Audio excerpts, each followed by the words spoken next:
Welcome to the In Like Flynn's channel, where we talk everything Disney, from the good to the bad, the rants to the raves. Aloha, In Like Flynn's family. Welcome back. Today, I want to talk about the recent changes to make Tiana's Bayou Adventure and Guardians of the Galaxy Cosmic Rewind part of a regular standby queue and take them off of the virtual queue. There seems to be a lot of very mixed feedback from this. I have my own opinions. I think there's some pros and some cons that I want to go over. But before I do, I want to dive into a specific comment from my last video that I wanted to actually respond to personally, because I've seen a number of these comments come through that are very similar, and I wanted to address it. Usually, I tend to stay away from a lot of the negative comments and feedback that I receive, which is fine. Everyone has an opinion. I love the conversation.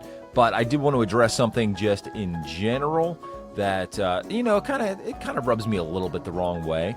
But I really do appreciate all the feedback from the prior videos. The prior video that I'm actually talking about is the one where we are talking about the guest survey results and how a lot of these guest surveys that are coming back are saying, hey, we aren't coming back to Disney World and Disney parks, and here's why. And it's got some of the executives freaked out. Now, the comment that I want to talk about a little bit here, I'm just going to read it for you. It says, another disinformation video from a no-name vlogger. Please stop talking about things without facts. We go to Disney World every year. The parks, restaurants, stores, etc. are jam-packed with people. So more this year than I have ever seen. Guests have not stopped going to Disney and are unfortunately increasing every year. Yes, Disney is overpriced. So is everything. Why don't you actually do a live video of Magic Kingdom so you can see how crazy busy it is, and then you can stop telling lies and start telling reality. All right, well, let me dive into this here. So first of all, I am not a no-name vlogger. My name is Sean. I have a name. I am not trying to make a name for myself. I literally came down here one day and did a video expressing my displeasure with how much the Disney parks had fallen. And you know what? It took off. So I wasn't really trying to make a name for myself. We're doing this family channel thing just because of a fun experiment. And, we have fun doing it. And I'm just talking about my experiences as a former cast member. And I'm talking about my experiences recently with Disney parks.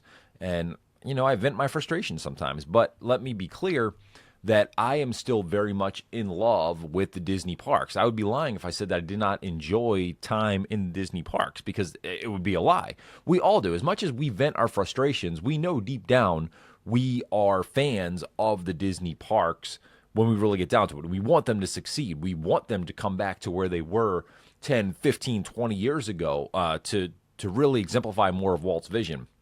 The other thing I see a lot, not specifically in this comment, is that a lot of people want to call me a disgruntled former employee. And I just want to clear up something. I loved my time with Disney parks. When I was working over at the Backlot Tour, that was one of the greatest times of my life. I met a lot of great people, a lot of great Disney family over there. I am not disgruntled whatsoever. I left the company on very good terms. I am a rehireable employee. Maybe one day, if things get straightened out, I would love to go back. I mean, my wife and I, our plan all along for retirement was that we were going to go down and probably work in Disney again. So I am not disgruntled. If anything, I'm just voicing my displeasure with the Disney Parks and Recreation Company as a whole. So please don't say that I'm some, fired, disgruntled employee that just wants to talk about Disney. And that's not the case at all. So I appreciate the feedback. As for the actual parks, I understand the parks are still crowded. I did a whole video about the expense of the parks and why people are still flocking to the parks. And I do think the way that we see change is that people do what they say they're going to do in the survey and not show back up. That is how, moving forward, the parks are going to change, and the board is going to change their opinion on how they're going to manage and run these parks. It's going to be the lack of attendance that needs to happen. Is it happening right now? No. The parks are more busy now than they have ever been. I did not say in the video that the parks were, low attendance. At least I don't think I did. If I did, I misspoke, because I know anytime during the year you go to Walt Disney World, even if you pull your kids out of school, the parks are still going to be insane. And you're going to be disappointed, because back in the day, you used to be able to take your kids out of school and go and have a great time at Walt Disney World. Now you take your kids out of school, you're getting down there, you think, oh, the crowds aren't going to be so bad. Now, granted, they're probably not as bad as they are in spring break, summertime, Christmas break, but you're going to be like, man, why did I do this? Why did I take my kids out of school for this? The crowds still suck. It happens, folks. Unfortunately, there's not a true time in Disney parks where there is not crowds. There's not that true off season anymore. But anyway, let's get back to the topic at hand. I want to talk about today. There seems to be a major conflict between the people that are upset that Tiana's Bayou Adventure and Cosmic Rewind are now part of a standby queue and no longer part of the virtual queue system. And then there are people that are applauding it. And so I just wanted to go over a couple things, like how I feel about it, some of the pros and some of the cons for why I think this is a good or bad thing.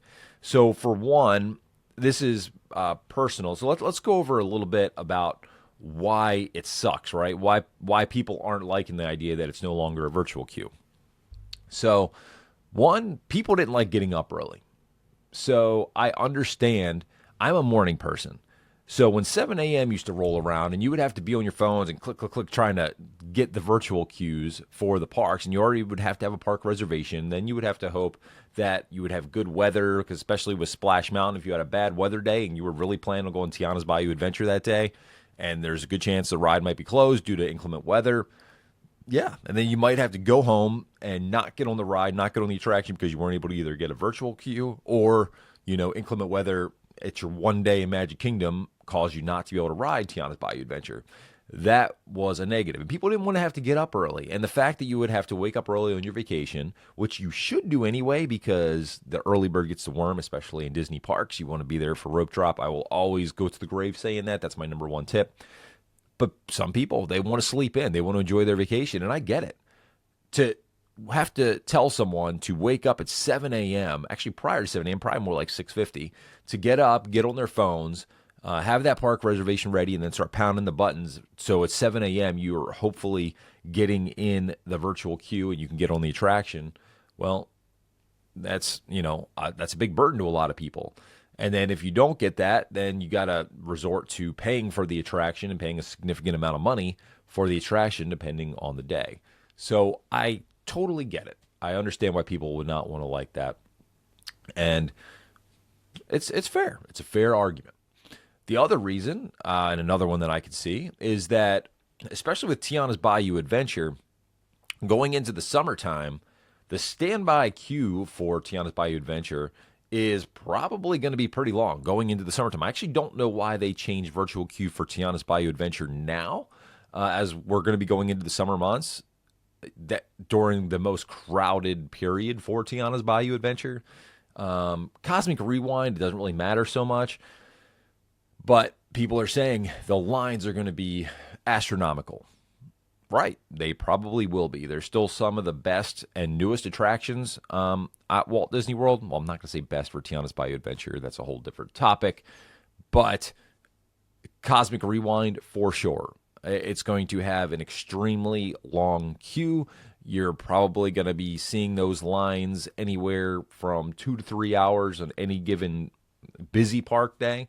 But here again, if you want to get on it, folks, you're going to have to rope drop it. If you want to really be sure that you're going to get on it with very minimal weight, if you are a resort guest and there's extra magic hours in the morning or something, go get on it then. And if there's not extra magic hours at, a certain park that day, like at Epcot, I would say that's the day to go if you don't get extra magic hours and you get there early and you get ready to rope drop and you get to those attractions, and that's how you're going to get on them, okay? If you wait during the most busy time of the day to go get on Cosmic Rewind or Tiana's Bayou Adventure, I'm going to say you're probably not making the best day out of your Disney day. You're not making the best out of it, really. So I get it. The lines are going to be long, and you don't want to have to wake up early. That's frustrating for a lot of people. Totally understand. But on the plus side of this, why I think taking them off of virtual queue is a good thing. Well, for one, you don't have to wake up early. You can go and just get in line. And it does alleviate the possibility that you will not be able to ride the attraction, because if you do not get the virtual queue and you didn't have the money to pay for the ride, well, now you don't have to worry about it. Now you can stand in line just with everybody else and ride the ride. I think that's the number one reason why I'm sort of happy it's getting out of the virtual queue system. There's so many problems with the virtual queue, so many people that are frustrated about not getting those virtual queues. They were a little bit early. They were a little bit easier to get later in the day when they would open up at that, I think it was like 1 o'clock time slot. Sorry, it's early. But there's always a chance that on your vacation, you're not going to get that virtual queue and you're not going to be able to ride the ride unless you pay up for family of 4, anywhere around like $80 to get on an attraction. I was never a huge fan of virtual queue. I took it for what it was. I understand why they do it. I still don't like the fact that if you didn't get the virtual queue, that the only option to ride it would then be to purchase the lightning lane. I feel like they did that on purpose. I feel like they specifically limited the quantity in the virtual queue so that they could get people buying the lightning lanes. Now, what it also does, right? It frees up your day by taking it off of virtual queue. It frees up your day, because even if you did get the virtual queue, say you were successful, you did get it, you got your boarding group, then you were waiting around. You were stuck having to wait around in the park for your virtual queue. So if you got a very bad boarding group, right? Say you went to Epcot for Cosmic Rewind, and this happened to us once. We received a virtual queue for Cosmic Rewind, but it wasn't until much later in the afternoon.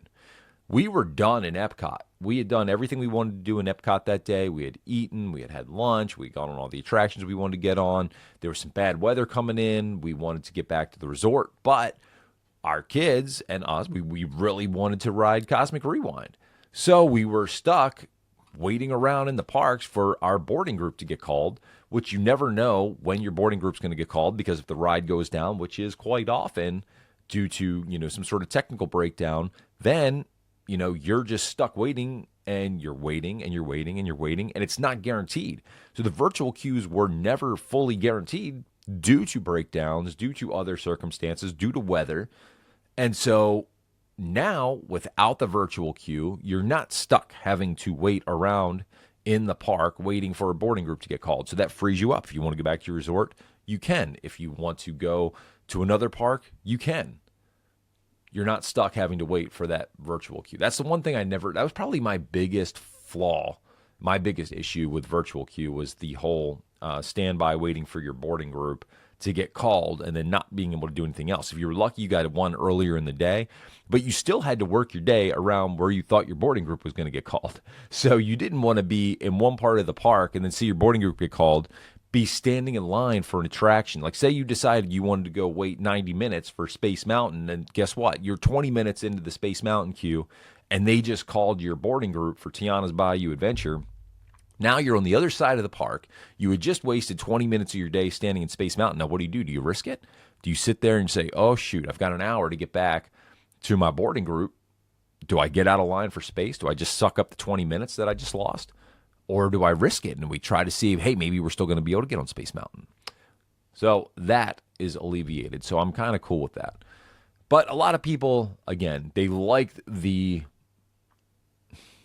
warm, cozy blanket of having a virtual queue and having the time where they knew they would be able to get on the attraction.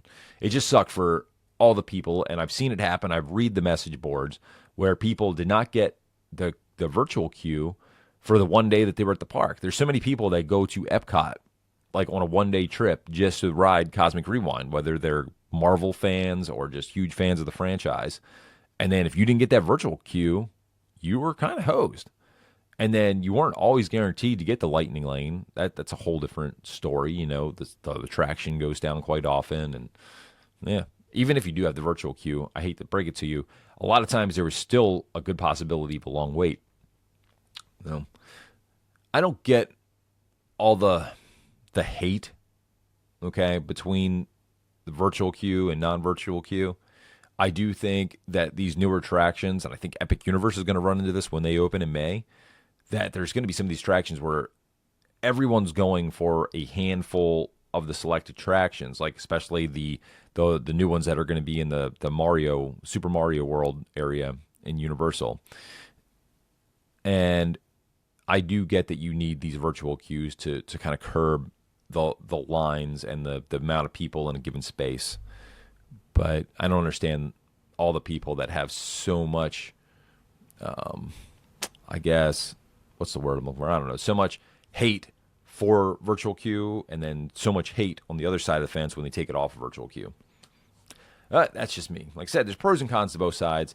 Me personally, if I had to say if I was on a particular team, I'm sort of glad that it's off of virtual queue. I am very much a proponent of not having lightning lanes, not having fast passes, or if you do have them, make it reward the people that do their homework and put in the legwork that the old school fast pass system offered, where you could hustle over to an attraction, get a paper fast pass, go to something else, come back, you could work your day, and no one really had an advantage. It's just how you worked your day.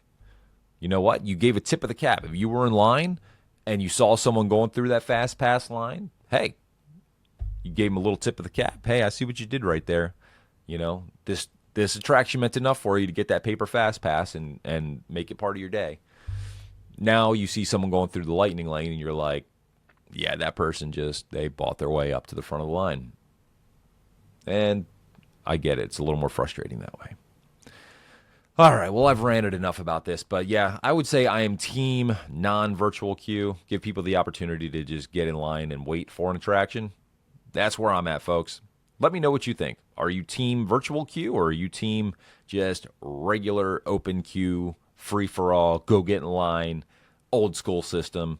I think a lot of you at heart are going to be old school system, if we're being honest. We shall see. Let me know in the comments. I love responding to all y'all and having great conversations in there. Well, thank you so much for watching. I am done ranting for today. Y'all are awesome. If you would, I would love to have these conversations with you in the future. So hit the notification icon. When I drop a video, you'll know about it. Hit the subscribe button. It makes me all warm and fuzzy inside. And leave a comment because I love talking to y'all. Thank you so much. Aloha, everybody. Peace.